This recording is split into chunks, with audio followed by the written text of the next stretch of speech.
Briefcase Crimes contains graphic descriptions of violent events, loud dog noises, and very bad jokes, and is not suitable for all audiences. Listener discretion is advised.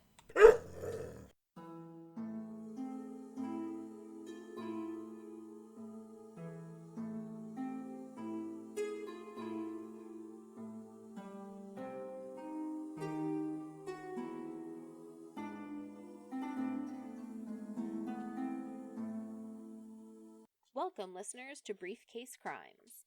I'm Hannah, and I'm full of terrifying facts about horrific events. I'm Liz, and I'm full of morbid curiosity. Elizabeth. Yes, Hannah. Yes, Hazel. The dog is ready to go. Yeah. Are you ready to go? Yes.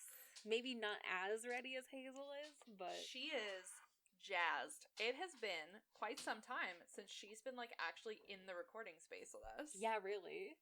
Like I said the other day, or in whatever episode, she's been hanging out with Ryan, but, we're recording a little earlier in the day. Yeah. Also, for the first time in, months, for, most of the year, both of Ryan and I were out of the house today. Mm-hmm. Both at our jobs. Yeah. So she's, she's excited that she's got people here. Yes. She's excited to learn about some crime. Me too. Again. Me too. Oh, well, today is a doozy, as Okay. per usual. First of all, there's never a boring crime. No. Crime isn't boring. And this one is bananas. Yeah. Luckily, there's no necrophilia. Well, that's a plus. Yeah, and there's no cannibalism. That's a double plus. But there's a lot of other stuff. There's a lot of other stuff going on. Okay. Or we probably wouldn't be talking about it. Yeah. This takes place in the 30s. Okay. The early 30s in New York City. All right.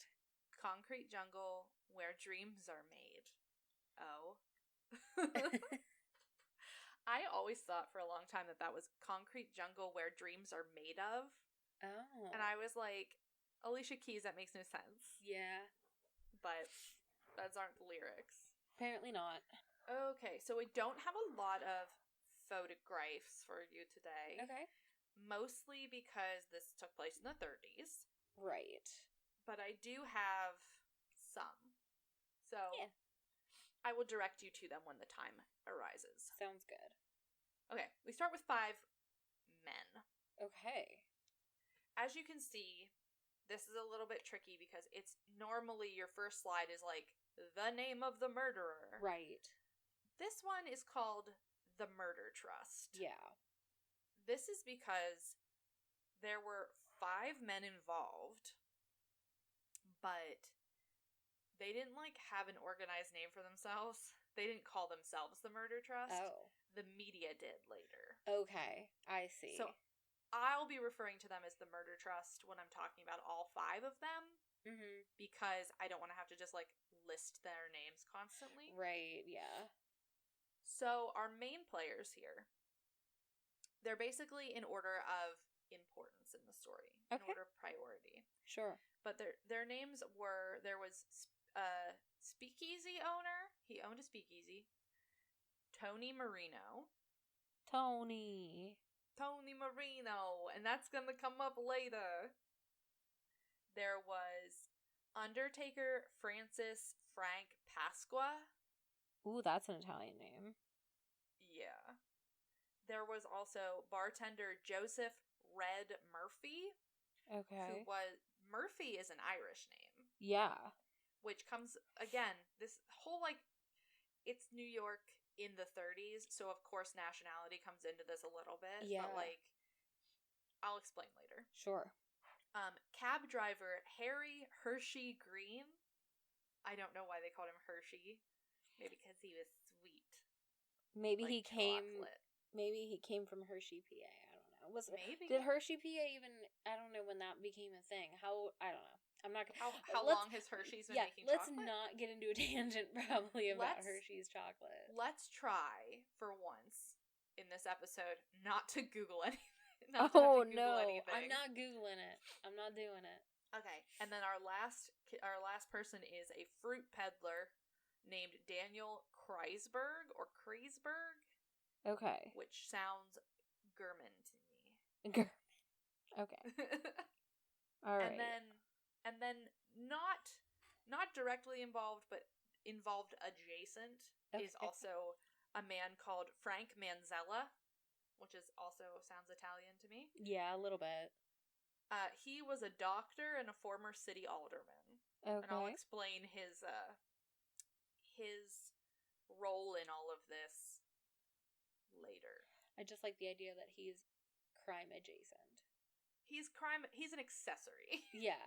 He's not like actively plotting things, but he does get pulled in, and does some crimeage. Okay. He's a criminal. Tony Marino and his friends were like always needing money. Same. Exactly. And part of that was because it was the tail end of Prohibition. Okay. People would come to Marino's speakeasy, which was called The Mermaid, and it resided at 3804 3rd Avenue in the Bronx. Uh-huh. First slide here is the storefront. That was the outside. I also labeled things for you today. You're the best. I know. Listen, I told you I worked a 4-hour day. Yeah. So I feel very productive and librarianly. Yes. For those of you who may not remember, the way we divvy up the podcast, I do the social media, so having captions is just chef's kiss, makes everything easier. I do take notes, but it still helps. Yeah. It saves the 11:45 on a Thursday night text messages that are like, what was the victim's name? Yeah. Which happens. That's why I started taking notes, but sometimes it's like, how do you spell that? Sometimes when the episode is done, you have to push it all out of your brain to make room for the next one. That's right. Just be glad I know what's going on when it's happening. Same. So, the Mermaid was in the Bronx. It was a speakeasy. So, still illegal. Like, we're still in Prohibition here. Right. Because, of course, if you're going to have a nice economic depression, why not make it so people can't drink at the same time? Yeah, why like, not? Oh, you're unemployed and homeless? You don't even get to drink. Yeah. You don't even get to, like, drown your sorrows. Yep. So part of Tony Marino's problem, specifically, was that he would let people drink on credit. Oh. So he would let, like, just about anybody open a tab. Yeah. Yeah. And they didn't have to close it at the end of the night. Nope. That's bad business practice. It is. Well, you're going to see a lot of bad business practice. The thing is, he's constantly needing money, but then also constantly spending money on these schemes to get money. Oh. You gotta spend money to make money, baby. Yeah. Rookie mistakes. A mess. He's a mess. Yeah. So, their first plan, I don't know how many of them were involved in this first one, but definitely Tony Marino was. Sure. There are 2 victims in this story. The first one was in 1931. So Tony decides he needs some money. And he thinks to himself, I'm going to find somebody who won't be missed. No one will ask questions.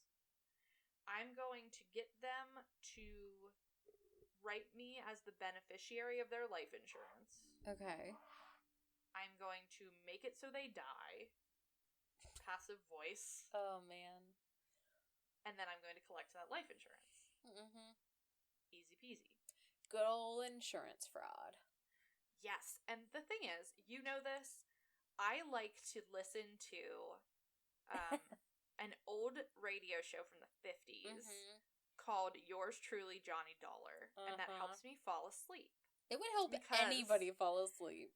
Because the premise of the show is that Johnny Dollar is the man with the action-packed expense account. Yep. And he is basically narrating his investigation that he's just been on for investigating insurance fraud. Yeah. He's an insurance investigator, baby.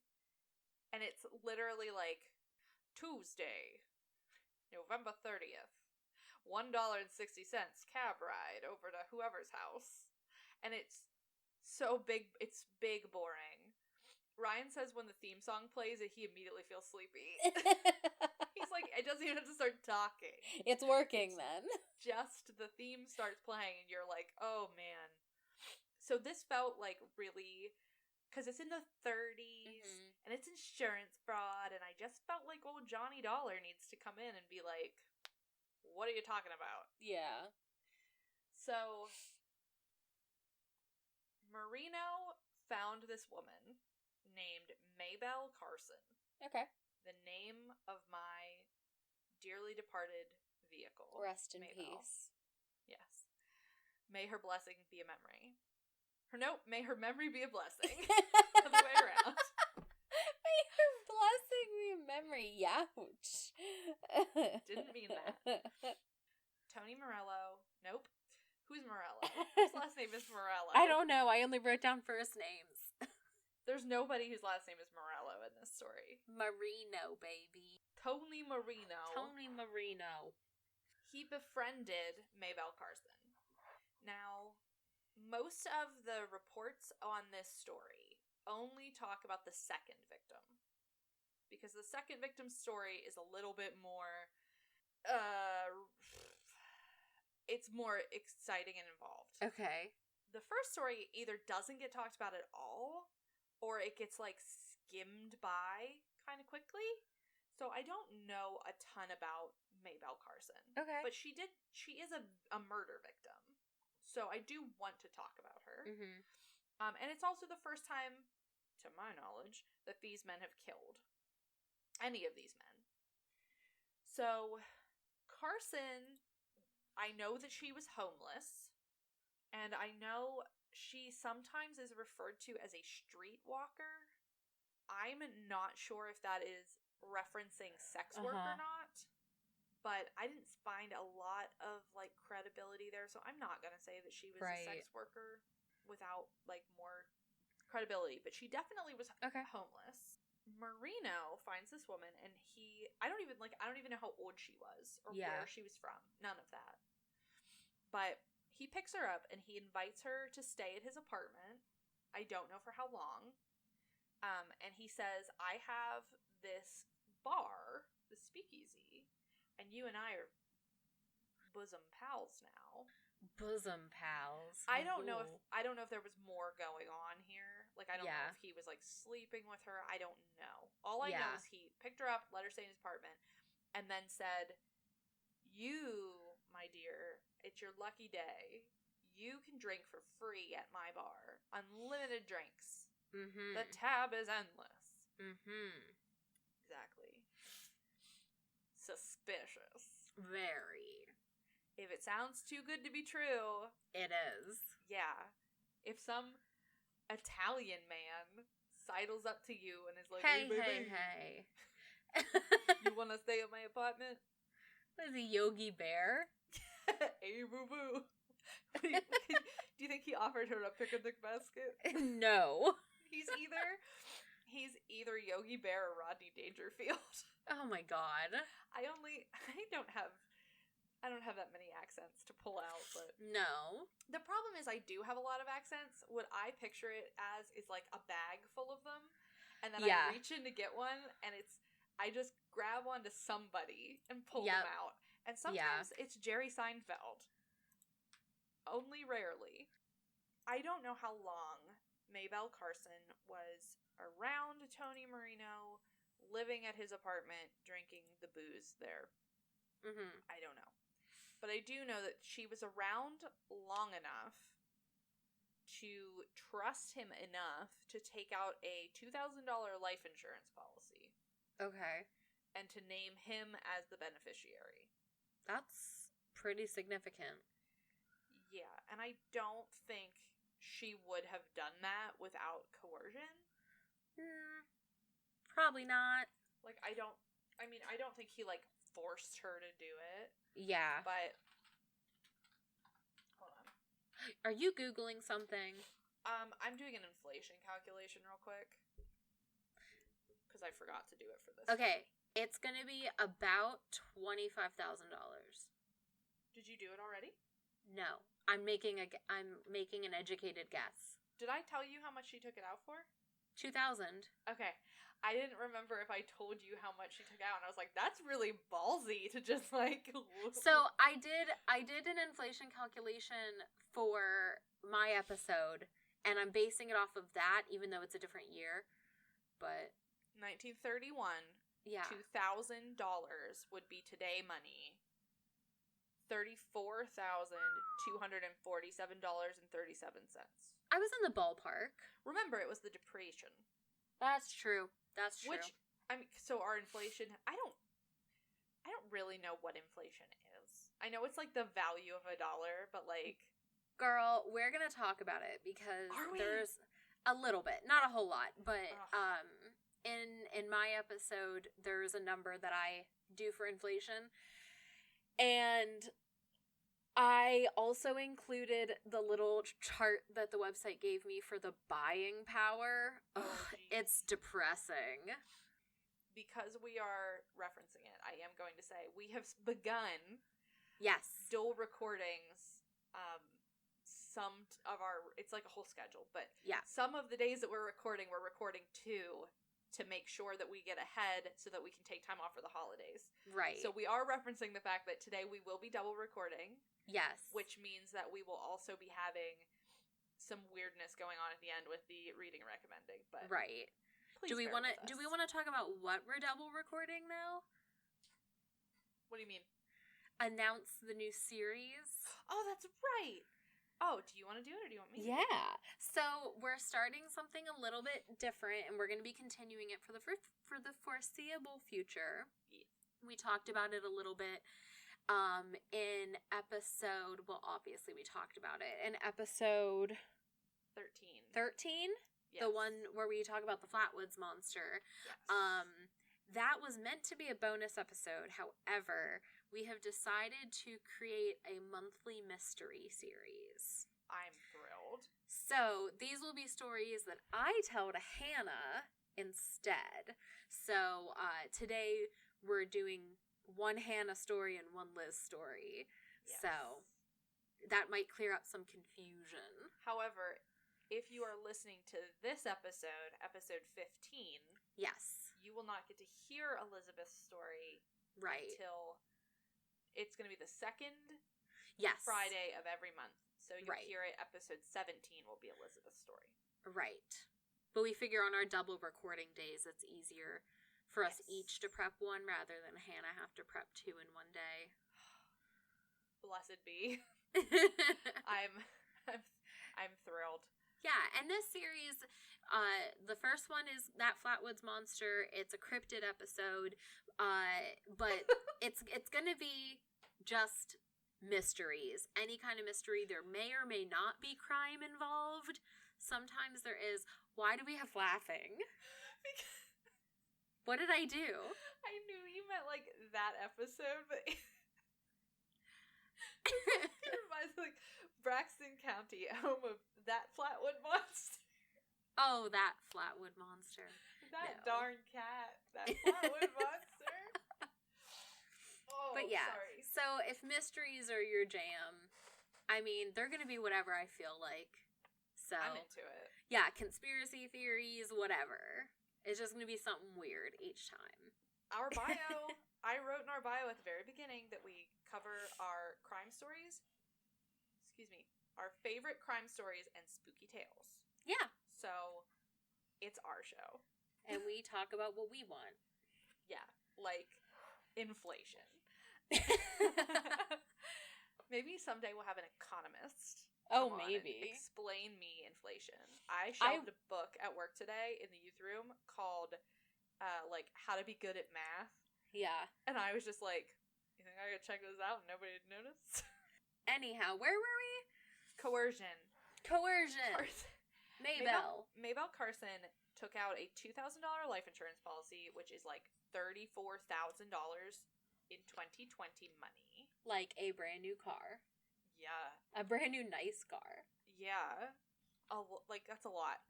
Mm-hmm. Can you tell we're poor? That's okay. That's why we need sponsorships. That's more than I made at my last job. Uh-huh. Which was full-time. I definitely don't make that much at this job. Yeah. But yeah, so I don't think that he, being Marino, like, forced her to do it, but I think that he used some duplicitous means, if you will, to get her to do that. Yeah. Obviously. Whether that was, like, plying her with alcohol or schmoozing, using his masculine wiles. Mm-hmm. I don't know. Who knows?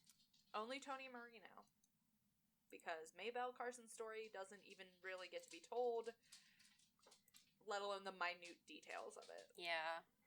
So, not long after that, I have no timeline, but not long after filling out this form, this life insurance policy, she died.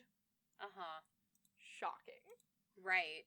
And her official cause of death was labeled bronchial pneumonia. Okay. So I know what you're thinking. How is she a murder victim if she died from bronchial pneumonia? Yeah. How do you murder somebody with pneumonia? Weaponized It is impressive. Well, two things. One, he got her drunk with the free unlimited alcohol. Okay. And when she went unconscious, because she was that drunk, right, he stripped her naked. He put her in a bed that had been just covered with ice water. Uh-huh. And then he opened a window, and the bed was, like, next to the window. And it was winter in New York City. Who would think of that? Keep that in your mind. You're going to be saying that a lot, I think. Okay. So, just basically, hear how I'm resigned. Basically, she froze to death. Yeah. And so, what doctor is going to look at that and be like, bronchial pneumonia? She didn't have pneumonia. You have to be yeah. It's not like she came in complaining of phlegm. Right. Well, do you remember Frank Manzella? The doctor adjacent to the crime? Yes. Dr. Oh, go ahead. No, you guess. I was going to say, is he the one who declared the cause of death? Dr. Manzella would supply you with a legitimate death certificate for an illegitimate death for the low, low price of $100. Oh my. Which, I still have the inflation calculator open, everyone. That's like $1,000. That's $1,700. Well, he was figuring he's gonna get his return on investment on that one. But, like... Yeah. This doctor is making a mint. Yeah. And it's the 30s. I know, he doesn't even have student loans, I bet. He probably didn't even go to medical school. He probably just said he was a doctor, because the 30s was the Wild West. Maybe. He just put on a white coat and was like, I'm a doctor, see? Yep. They were like, sir, that's not even a stethoscope. That's just a funnel and a rubber hose. I've seen weirder. I know, but like, good grief. I know it's illegal. Like, that's a lot of money for, and I mean, you should charge a lot of money if you're going to be doing a crime. Right. But like, cash, baby. I'll just sign a death certificate if you give me $1,712. Yeah. Bananas. I told you. That's not even the weirdest thing in this story. I'm ready. I'm just shocked. I'm just rearing to go. Okay. So Maybelle Carson, he pulls it off. Mm-hmm. He gets the insurance money. And all of his friends know this. Like, all of his friends know he has done this. So then, when the time arises in 1932, when the gang, Tony and the gang, need money again, Frank Pasqua, the Undertaker, is like, yo, didn't you do this before? Like, didn't you do an insurance fraud and a murder before? It's fine. Totally fine. Everything's fine. In, like, summer of 32, you've got Frank Pasqua, Daniel Kreisberg, or Kreisberg. I'm going to say Kreisberg. Okay. I'm just going to make it consistent. Make an executive decision. Yeah, I don't care how your name is pronounced.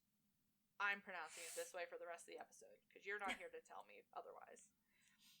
So, Frank Pasqua, Daniel Kreisberg, and Tony Marino were in the speakeasy, and they were talking about...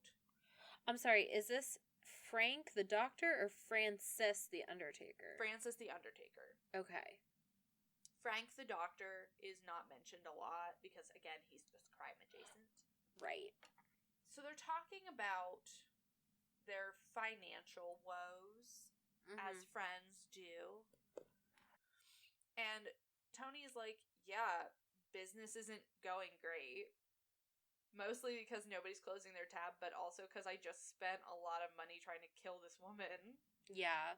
Like, if you're gonna kill somebody, don't, like, use an item that people pay you for. Yeah. I just feel like the thought wasn't there.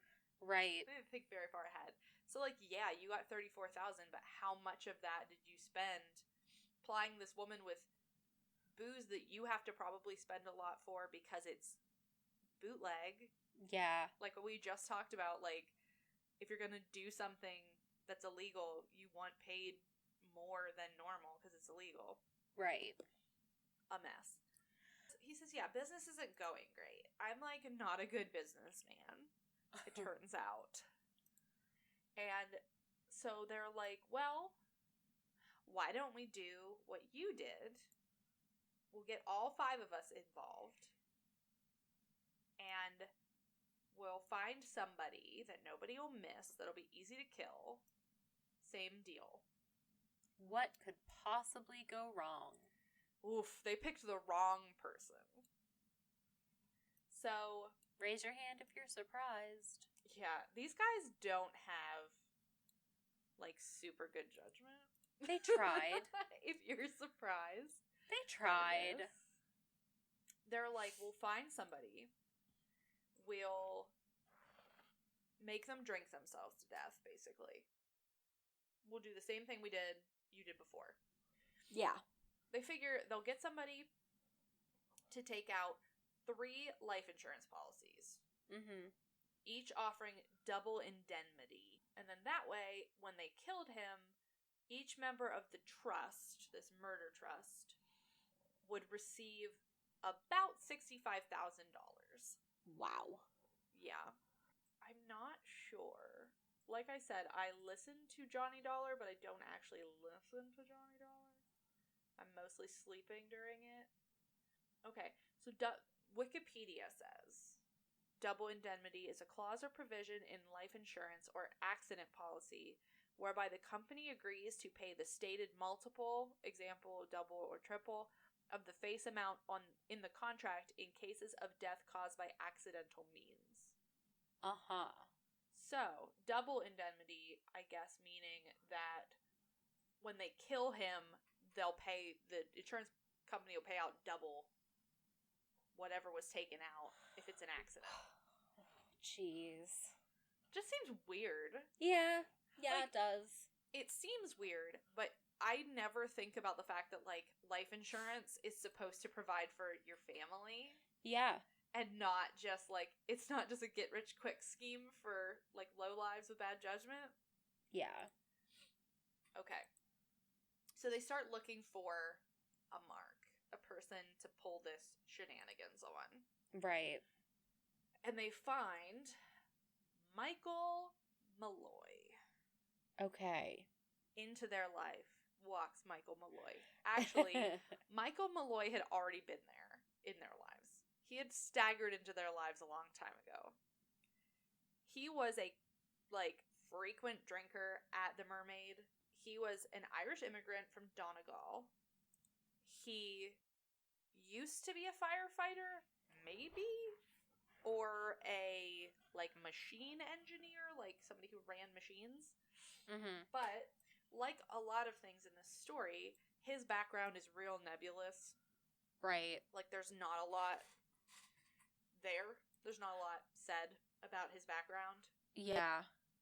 But, by the time that it was 1932, New York City had an average of 780 deaths a year that were alcohol related. Uh-huh. So they figured, we'll take this drunk who's already always here drinking. We'll get him smashed out of his mind, and he'll die. He'll die from alcohol poisoning. Right. Like, happens to college kids every day. Easy peasy. Yeah. Wham bam, thank you, ma'am. Oh, and this is where the nationality comes in. So, Malloy was like a bona fide Irishman. Uh-huh. And at the time, tensions between the Irish and the Italians was like big tense. Yeah. So the reason, they speculate that the reason that Malloy was even like allowed to drink at Tony Marino's club was because he drank a lot. He's paying the bills. Yeah, he's worth it.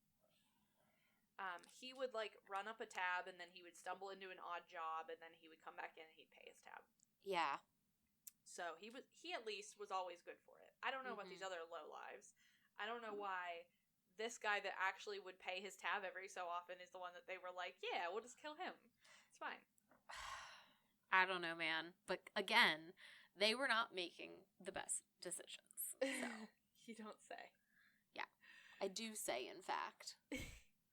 So, Malloy was probably, like, in his 50s or 60s, but he would have looked a lot older. Mm-hmm. So they were like, he's old, he's a drunk, he's homeless. A lot of my information for this tale comes from crimescribe.com. I don't know if this person writes like everything on crimescribe.com, but there's a man named Robert Walsh who wrote a book and this article that I'm pulling a lot from. But he wrote a book called Murders, Mysteries, and Misdemeanors in New York, and this story is in it. And so what he did was, to promote his book, he posted the whole chapter of the book onto the internet for free. Well, that's nice of him. I will include a link, obviously, to this this article, but I'll also include a link to his book, because that was a cool thing to do. Yes. He does say, to help promote the book, here is the chapter on Malloy for free, gratis, for nothing. If you like it, buy the book. Aww. I do have 3 hungry cats to feed, after all. Oh, gosh, and we know college tuition for cats is just insane. Yeah. Unless you were going to send them to clown college. Yuck, yuck, yuck, yuck, yuck. That's where I went. Yeah. So, okay. So, he was very nice to post that. But there's also another book on this. It is called On the House. By Simon Reed, as in R-E-A-D. And it's called On the House, The Bizarre Killing of Michael Malloy. Okay. I didn't read that one because he didn't provide his entire book online for free. Yeah. Like I said, Robert Walsh's version is just the chapter from his book. So It wasn't like I had to read an entire book. I could just read an article. And also, if you're interested in reading the book, we've added a new book list to our bookshop.org. So we not only have the reading and recommending list that we've had for a while now, but we have a second list that is just the books that we have mentioned that are written about the crimes or sometimes by the perpetrators themselves. So this will be added to that list as long as it's available on bookshop.org. Yes. Also, I can go through and see if I can find any other books about those cases. Not necessarily that we mentioned, but that might be about the cases if you're interested. Like, if you like it and want to read more about it, here's 19 books. Yeah, so if you check the link tree, you can click on the bookshop.org button, and then you can choose the list that is books about our cases. Michael Malloy. Irishman. I just love Heavy his drink. last name. Malloy? Yeah. I just want to be like- like Malloy. It sounds like if you had a fedora on and you were like, Malloy. Yeah. Anyway. So, they basically were like, hey, Red Murphy. Red Murphy, whose Christian name, given name is Joseph. So, Red Murphy, fellow Irishman. I don't know if he was from Ireland or if he was just like an immigrant family. Mm-hmm. But they had something in common. And Red Murphy tended the bar there at Marino's. And so he started getting cozy friendly with Michael Malloy. Right. And it was said that every day when he would come in, because he was homeless, he didn't like have anything else to be doing. Mm-hmm. He would come in and they would ask him like, what do you want, Mike? And he would say, another man's morning, if you don't mind. Oh. He had a good sense of humor. Yeah. I mean, he's just drinking. Yeah. Just bopping around drinking. Yeah. The newspaper reports, like, sometimes give out other, like, little quotes. I don't know how reliable they are, but they start looking at Malloy as their next victim. And right. Apparently Marino said about Malloy, quote, he looks all in. He ain't got much longer to go anyhow. The stuff is getting him. Oh, God. I guess meaning, like... the stuff, the booze. Yeah, like, he's getting up there.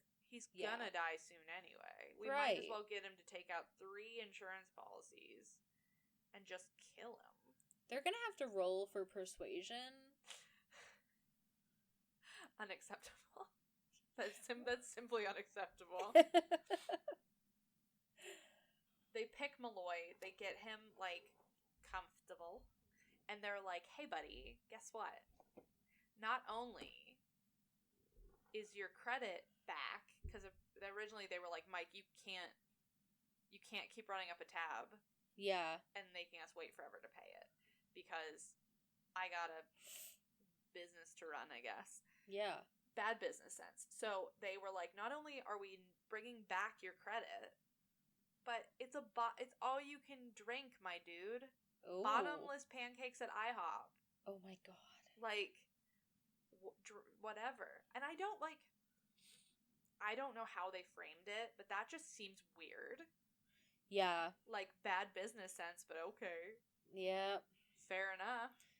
I guess they figured, like, oh, if we make it all you can drink, then he'll finish himself off real fast. Yeah, basically. So that's what they do first. They say, go ahead, run up as much of a tab as you want. I don't know if they were like, your credit's back on, hey, don't even mention his tab to him, or if they said to him, like, you can drink all you want. Yeah. I don't know. But the other important thing to know here is that these speakeasies weren't dealing a lot of the time in, like, manufactured alcohol. They were dealing in, like, home-brewed, like, wood alcohol and, bathtub gin? Bathtub gin, exactly. Otto. Fresh gin. Incredible. Otto Sandhuber was there when he wasn't in... It wasn't in Dolly's attic. Yeah. He was bringing his gin down. Yeah, so he wasn't drinking, like, Miller Lite. Mm-hmm. He was drinking bathtub gin, exactly. That good old grain alcohol. That stuff that make you go blind. Yeah. That was part of the reason why the 780 deaths a year weren't just people, like, over drinking. It was the fact that, like, the booze was poison. Yeah, it's like, it was literally bad. poison. Yeah. So they figure, whatever, he can drink as much as he wants, and he's going to be drinking this crazy, clear booze that smells like it could be lit on fire just from smelling it. Right. Yeah. So, before they could kill him, right, they get him sloshed, and it takes a little while, but they basically had Red Murphy, take out 3 policies, 1 with Metropolitan Life, and 2 with Prudential. Okay. And the total of that for the time was $1,788. I did the math earlier for that and said how much they would get when he died, but that's what they did. Yeah. What they did was they had Red Murphy, basically the plan was, we'll kill this guy and then you'll pretend to be his brother. Mm-hmm. And you can take all the money out. And he called himself Nicholas Malloy? Uh-huh. Not even Malloy. Nicholas Malloy. And he alleged that Michael Malloy was Joseph Malloy. Uh-huh. Ironclad. I guess this time they couldn't convince him to take out 3 policies on himself. Yeah, well, I mean, you wouldn't be able to convince me. No. Well, but he convinced Maybelle Carson. But this time there's 5 people involved and you're a 60-year-old Irishman. And it's multiple policies. Like, that's the weirdest thing to me. Yeah. So. I mean, it's not weird when you know. Yeah. They start their plan. They've got their insurance policies. They start boozing him up. Right. They're like, we'll just wait for him to drink himself to death. Right. And they wait for 3 days. So he's coming and going. He's not, staying there for 3 days. But basically... That was going to be my question, is, did he just hold up in this speakeasy for 3 days? No. He... Basically, when he was done, they just pour him some more. And he was so drunk that he was just like, yeah, this is great. Didn't even care. But they did this for 3 days, and he still was alive. Yeah. He would apparently, occasionally pass out or whatever, but he wasn't getting, alcohol poisoning. Right. He would just kind of, wake up, rally, and be like, yes, more. Right. Which, I'm not even going to get into the fact that, in the 30s and even into now, there's, the stereotype of the drunken Irish person. Right. Not even getting into that. Yeah. Has nothing to do with this, other than the fact that this man could hold his booze. Clearly. So, they were like, okay, the regular stuff isn't killing him. Oh my gosh. The regular poison booze isn't killing him. Uh-huh. So there's a lot of different accounts of what happens next. Some things are they did this, then they did this, then they did this. Some things say they did this, or this, or this. Okay. I'm gonna frame it because I think it sounds more fun. That they did this, then this, then this, then this. Mm-hmm. So, based on different accounts, they started putting antifreeze in his drinks. Classic. All I can picture is why is it spicy? Oh, no. We could make a TikTok of that. Yep. Michael Malloy drinking his freshly poured drink. Why is it spicy? So they put antifreeze in it. Mm-hmm. And then/or turpentine. Oh my. These were allegedly things that they tried. Uh-huh. And then finally, horse liniment, which is basically liquid Bengay, I've read. Oh gosh. Mixed with rat poison. Wow, they were really going all in. Yes.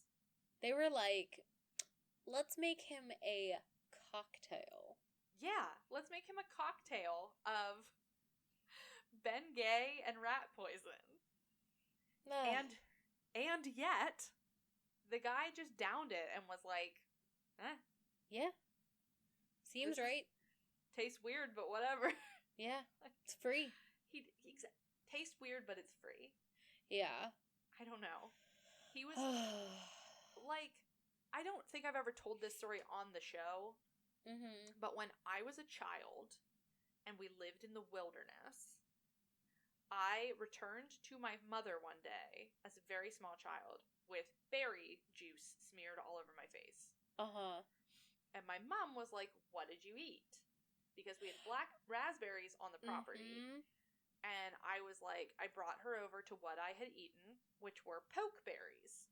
And pokeberries are poisonous. Yep.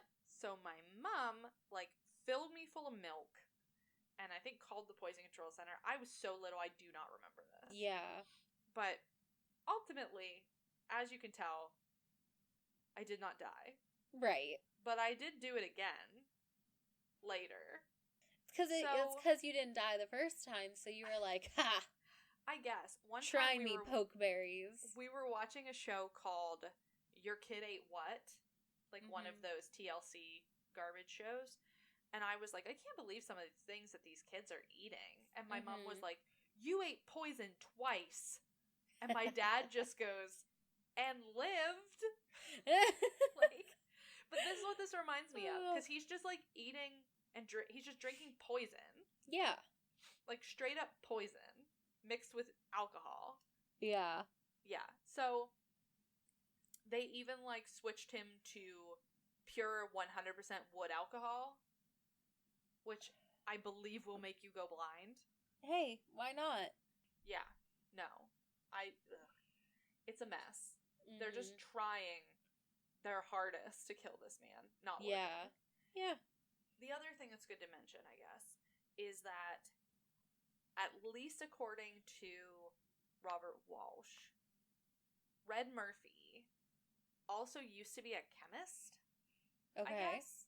So he's the one who was mixing these crazy drinks. Okay. But, like, you don't have to be a chemist to know not to drink antifreeze. Right. You know? And rat poison. But I do think that is when he was like, you know what'll help? Methanol. Oh my god. Like, the wood alcohol would be methanol. Yeah. It's bad. It would basically, I think, be like drinking rubbing alcohol. Like, it'll make you go blind or definitely kill you. Yeah. It's not good. Is this, again, just remind me, this is after the first 3 days? Yes. Okay. They tried normal booze. The quote-unquote normal bootleg booze. Yeah.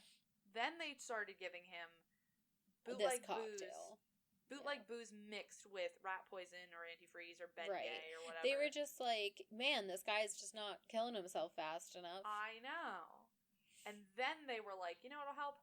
Methanol. And so, like, he's just throwing them back. Not even worried about it. Yeah. Then, he's, like, not even sick. Like, yeah. Nothing. So then they were like, okay, let's give him denatured alcohol. Oh, God.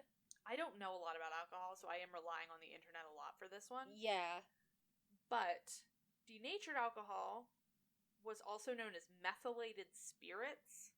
And it's used a lot today in camp stoves and alcohol burners. Oh, gosh. Okay? It's, like, not a drinking thing. You should not drink this. Right. But they start using that. 'Cause why not? Right. Because you're trying to kill this guy. But for whatever reason, he's drinking it all. And he's getting sloshed. Like, people said he would just, like, pass out. And they'd be like, oh, thank God he died. And he would just start snoring. Me, though. I know. Oh, thank God she died? No, you pass out, but then you're just snoring. Well, the other thing is, this story is kind of hard to tell what is fact and what is fiction, because it has become, like, legend in New York, because clearly there's something going on with this man that he's not dying after all of this. Right. And we haven't even... There is more iceberg under the surface, baby. Oh, I'm excited. Well, I mean, we've got 2 more players who haven't even come in yet, right? Yeah, I don't know what these other people were doing, to be honest. I think they were also involved. But none of this drink is killing him. And the problem is, Tony Marino is paying for all of this booze. Yeah. Like, I know, like we said before, I know I'm gonna collect on this, but like, in the meantime, I'm providing all this free wood alcohol. This free rat poison. Yeah, so he's going into more debt. Remember, they're killing him because they want the insurance money. Yeah. So what they decided they had to do was start giving him foodstuffs. If drink isn't killing him, food surely will. These guys are just so not right. I don't know, man. So, the first thing that they did was I hate this. They opened some sardines. And they just let them sit. And sit and sit and sit until they were yucky. Which, I mean, they already were yucky, but, like, they got yuckier. Right. And basically made it, like, a botulism breeding ground. Made these boys a petri dish. Yeah. Yum. Delicious. And they put these rotten sardines into a sandwich. Okay. With also some broken glass.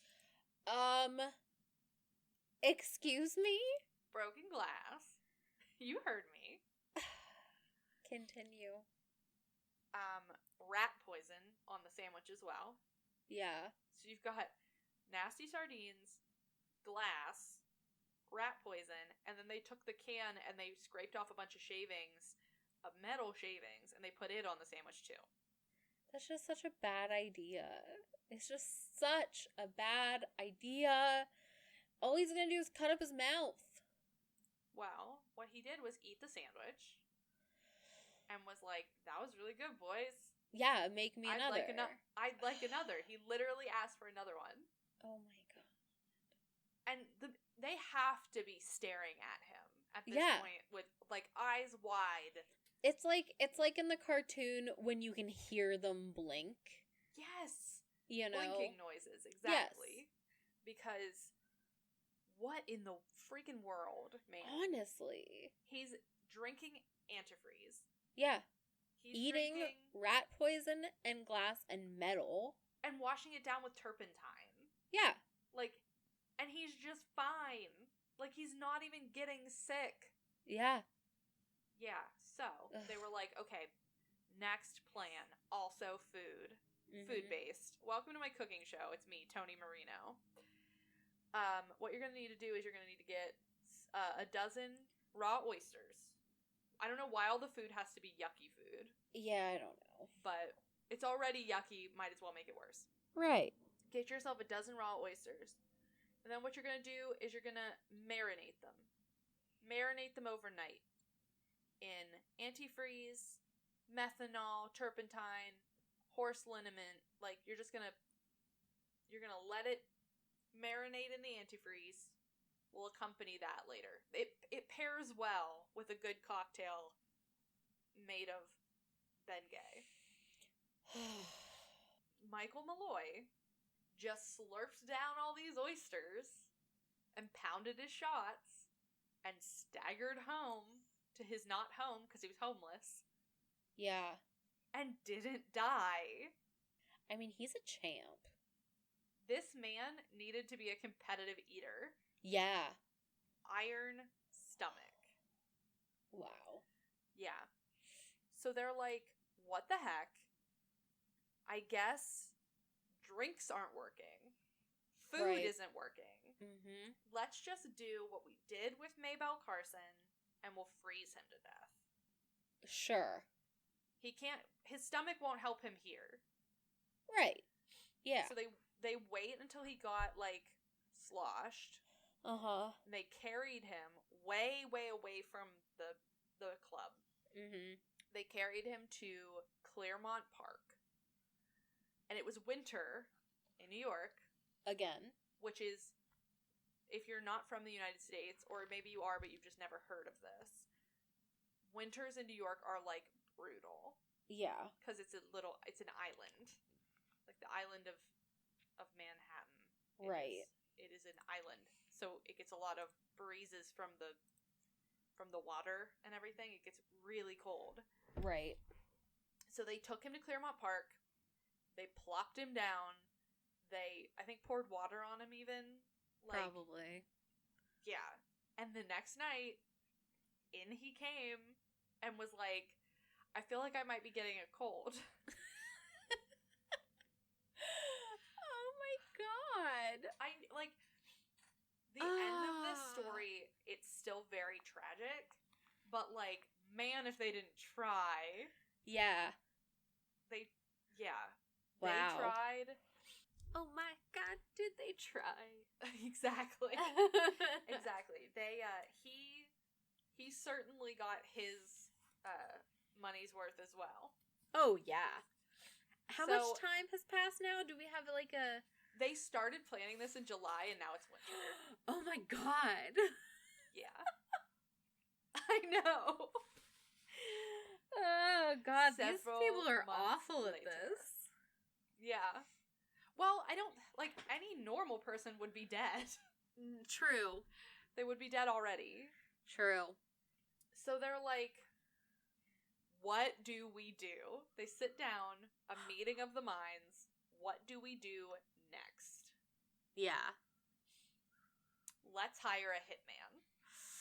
Actually, wait. Let's not hire a hitman. Because we're in debt. That's why we're doing this. Oh my god. We can't afford a hitman. This is almost a comedy. It really is. But it is not. Because it's a real crime. But yes. Let's hire a hitman. Oh, wait, we can't. I feel like if this were a movie, Charlie Day would be in it. Uh-huh. And I almost only say that because I'm thinking of Horrible Bosses where they were hiring a hitman, I think. Yeah. So what they did instead, because they can't hire a hitman, possibly. Right. They turned to Hershey Green. And they were like, you're a cab driver. Why don't you hit him with your cab? Oh my god. It'll be a hit and run. It will be nobody will be the wiser. We don't even have to pretend he died from something else. It'll be a genuine accident. So what happens is they decide they're going to hit him with Hershey Green's cab. And so they do. Yeah. He's apparently crossing the road or whatever, and he hits him with his cab. This puts him in the hospital for 3 weeks. Oh, wow. But it does not kill him. Because, you could be hit by a car and not die. And they should have known. Yeah. If anybody was going to get hit by a car and be fine, it would be Michael Malloy. Yeah. So he rolls in later and he's like, hey guys, can you believe I got hit by that cab and I didn't die? Weird. Yeah. And he got checked into the hospital, and the hospital had him for a couple weeks, so they gave him, food, and they gave him, good things to eat and drink instead of just wood alcohol. So he's better than ever. So he's literally better than ever. Yeah. They hit him with his car, and he improved. They hit him with his car, and he's better than he started. Especially because, he wasn't living on the streets. He had a bed, and he had a shower, and he had food being provided. Mm-hmm. It was the worst thing they could have done. They were chipping. If they were chipping away at his constitution, they've just completely he's just gotten worse. He's just like, man, you guys are so nice. I'm allowed to drink as much as I want. You've been giving me free food. Yeah, I got hit by a car, but look at me now, man. That could have happened to anybody. I also woke up in the middle of a field naked in the snow, but that only gave me a cold, so I feel like I'm doing good. He's like, it's only the 4th time that's happened to me. Yeah. Oh my gosh. He did, however, complain when he got to the bar about the fact that the hospital didn't have any booze. Oh my god. Because he's definitely had to have been having DTs. Oh yeah. In that time. Yeah. What they did then was that Red Murphy, this is in January of 1933. Okay. Red Murphy rented a room at 14 1402 Fulton Avenue. And then they basically lured him there. And they were like, there's gonna be, like, new booze. A brand new booze nobody's ever thought of before. It's Jolly Ranchers and a bunch of Smirnoff Ice. Okay. They were like, we got some Mike's Hard Lemonade. You've never had it because it's 1933. Right. Brand new booze. So he comes immediately. They get him absolutely hammered drunk. Yeah. And then they took a rubber tube and they held him down, basically. Mm-hmm. Connected the tube to a gas line, a gas jet for a gas light. Mm-hmm. And they ran that to his mouth. Wow. Then they wrapped a towel around his head and mouth and body, basically, and he died of carbon monoxide poisoning. Yeah. Just like Midsummer. That's Right. all I could think about when I was reading that. Yeah. So, surprisingly, it's not like he didn't just breathe it and was fine. He did die this time. Yeah. But this is actually, not that the other ones aren't, but this feels like a much more active murder. Yeah. You know, not like a skating around, just getting you drunk and then whatever. Mm-hmm. So, in comes Frank Manzella. Okay. Because no matter what they do, they cannot say that now, quote, Joseph Malloy, because now he doesn't even get to be his own name. Mm-hmm. They can't say that was an accident. Right. He accidentally ingested a bunch of carbon monoxide. Had he got hit by a car or frozen to death or, you know, whatever. Right. Food poisoning. That would have been an accident. This, not an accident. So they have to call in Manzella again. Pay him another $100. I know. They're losing so much money on this deal. Yeah. They had him sign a death certificate, and he listed lobar pneumonia. Okay. Big pneumonia fan. This Yeah. Dr. Manzella. So, they list pneumonia, but the problem was he had had a cold from being out naked in the snow, but he had gotten over it by then. Yeah. So, they, like, real quick buried the body. Gone. Get rid of it. We can't have anything coming back here. Which they had to pay to bury the body. Pasqua was an undertaker. But... That's true. Did he get the employee discount? Well, this says... one of my sources here says that he only spent $22 on the, like the funerary stuff, the internment and everything. Interment. And, like, he did such a bad job of this. Like, he didn't even try to do this. He didn't even, like, empty his pockets or anything. He was like, nobody's gonna be digging him up. They really, really wanted to get him in there, not only because he had gotten over his cold, but because when you are poisoned by carbon monoxide, you turn pink. Mm-hmm. Like, you turn bright pink. So, duh, this guy didn't have pneumonia. Right. But they slapped him into a grave, and they were like, whatever. Eventually here, they decided, I don't know why I put these in this order, but you can go to slide 5. Okay. The last slide. Let me get there. Okay. There, March. So in March, they killed him in January. March, 2 months later, they cashed out the Metropolitan life insurance policy that they had. They had one at Metropolitan, so that's MetLife. Yeah. They had one with Prudential, or 2 with Prudential. Right. So they cashed the MetLife one. They got it. It's $800. And then they tried to do the Prudential ones. Now, the funny thing here about insurance is that, the other thing was they had to pay the premiums on all these insurance policies. Yeah. For, like, the year that it took to try to kill him. So they really were doing a bad job. They really were. Yeah. So this they is tried... definitely This is definitely the poorest execution. Yeah, we these have are seen. our least competent criminals. Yeah. They didn't even need to keep a diary. No.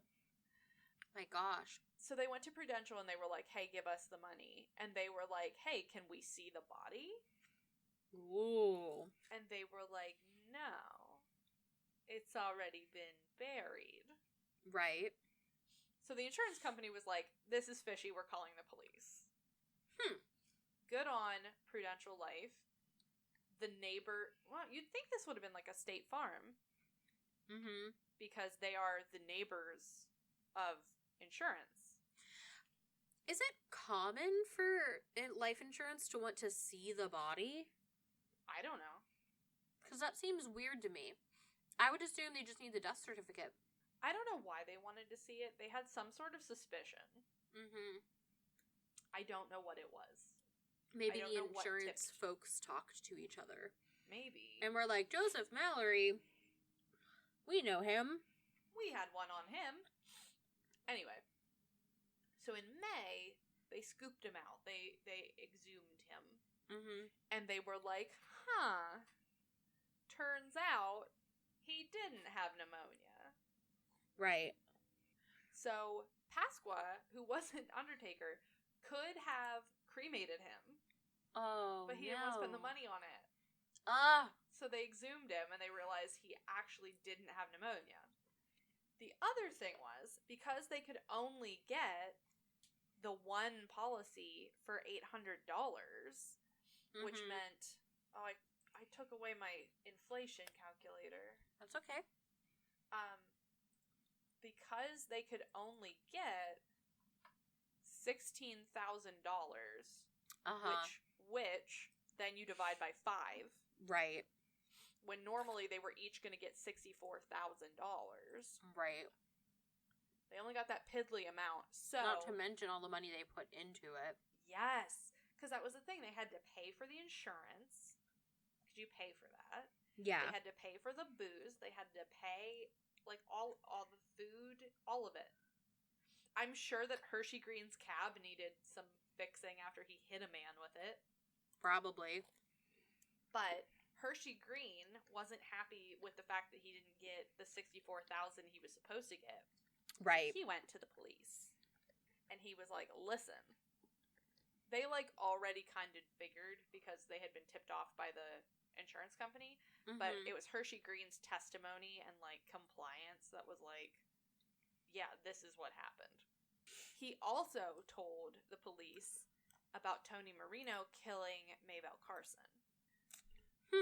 I wonder if it was some kind of plea deal or if he just... It absolutely was! Investigator Liz is on the case. Yes.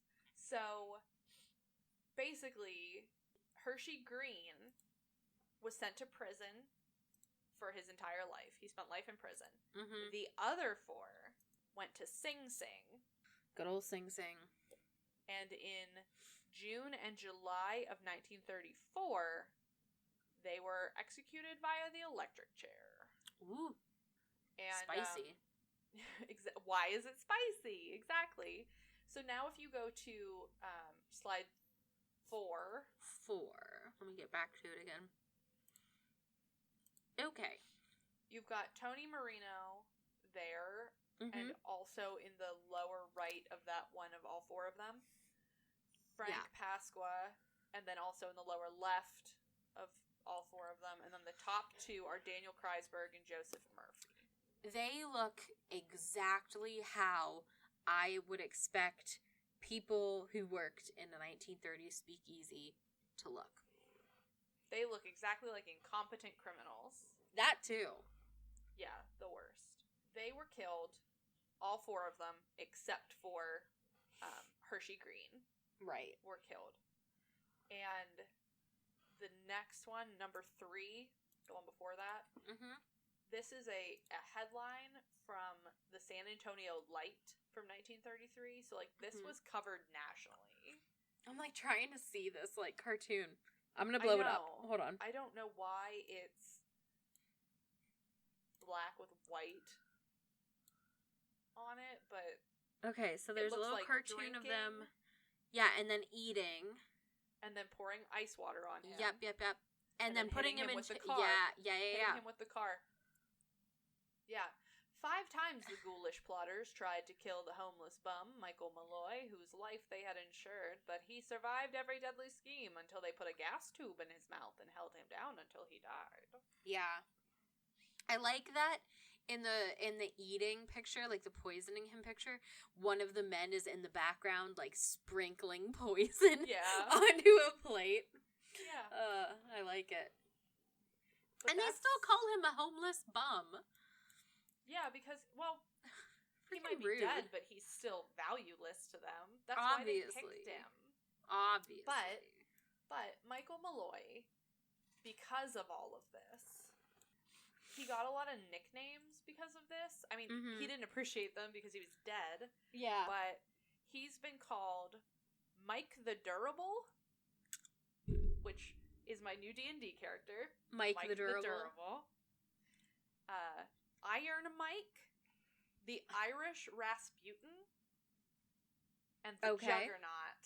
Hey, I'll take it. Yeah. There's also a photo out there. It's on his Wikipedia page, and it's also in a different couple things, but it's his body during his autopsy. And I did not include it because it's really gruesome. Nice. So it's out there. The truth is out there if you want it. The truth. So there's also, the only other thing I have is that in 2015 Ireland, the country, where Michael Malloy was from. Yeah. They have, especially because he was from Donegal, which I believe is in the north of Ireland. Sure. Ireland has a language called Irish. It's a thing. Like, you wouldn't expect it, but it's a thing. But you just surprised, like, the way you said it, like, we have a world. Yeah. So Ireland has a language called Irish, and they have a specific TV channel that is all Irish language television. Right. Makes sense. It's called TG4. Okay. And in 2015, there was a documentary about Michael Malloy and his murder and his life and everything, and it is called Name Your Poison. Oh. I didn't look for it or watch it, partly because, unlike the Norma Store robbery, I don't speak Irish. Yeah. So I can't... If I spoke all the languages, it would be easier to do the show. Yeah. But I don't, alas. That's okay. We'll forgive you this time. And that is the story of the Murder Trust, the murders of Maybelle Carson and Michael Malloy. Yeah, they definitely get the award for most poorly committed crime. Yeah. Congratulations. You're incompetent. Yeah. Their award is like the You Tried star. Yeah. But they do give me a lot of opportunity. I drew a little bit ago an illustration of Leonardo Cianciulli from our 4th episode. Mm-hmm. And I drew her as sort of like a label or an advertisement or whatever. Yeah. And it said about Mama Leonardo's authentic Italian tea cakes and soap. Yeah. They give me a lot of options to be like Tony Marino's antifreeze wood alcohol. Right. Murphy's. Like, their signature cocktails. The glass poison sandwich. Rotten sardine sandwich. Yum. Yeah. Hershey Green hitting you with his car. No, Hershey Green Cab Company. Oh, man. There's a lot. Eventually, I'm sure that illustration will end up on social media when the time comes, but yeah, it's around. It's around. It's around. Elizabeth. Yes. What are you reading? What are you recommending? I'm not reading anything, and that's okay. For recommending... Who are you telling? Are you saying that to yourself? To me? Yes. Myself. It's okay to not be reading anything. It's okay, yeah.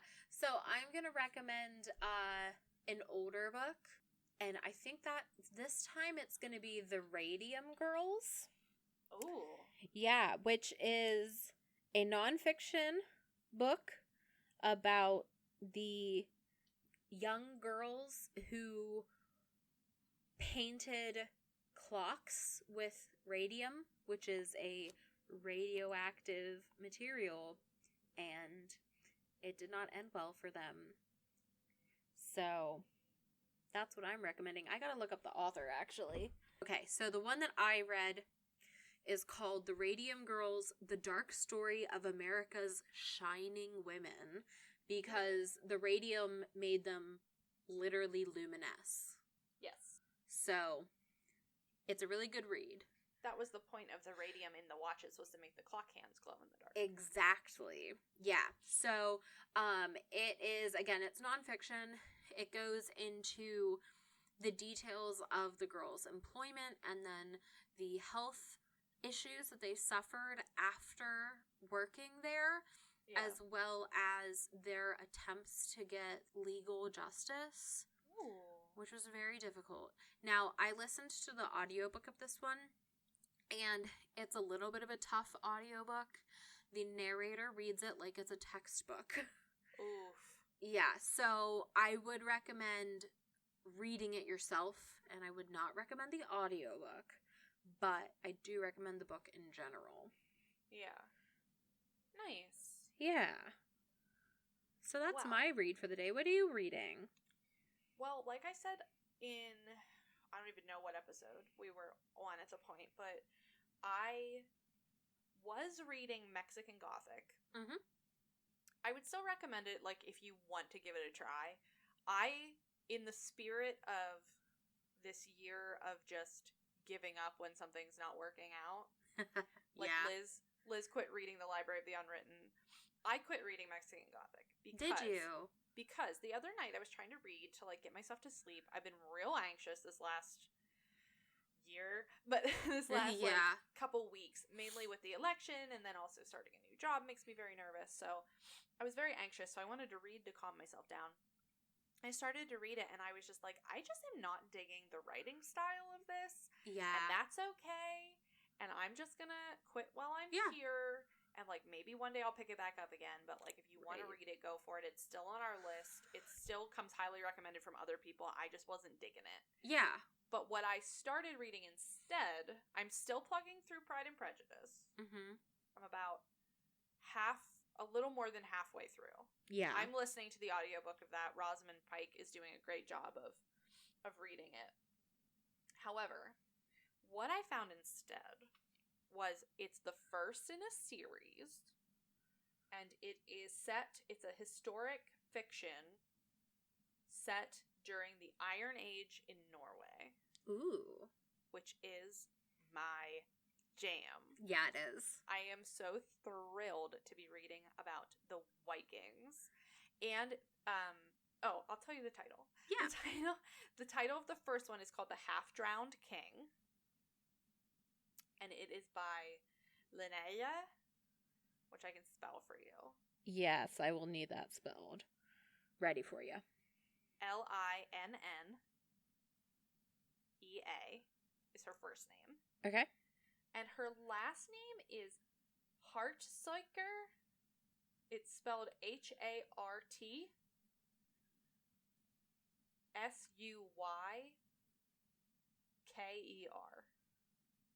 Okay, got it. So it's what I'm reading right now, and it's, so far as I can tell, very well researched.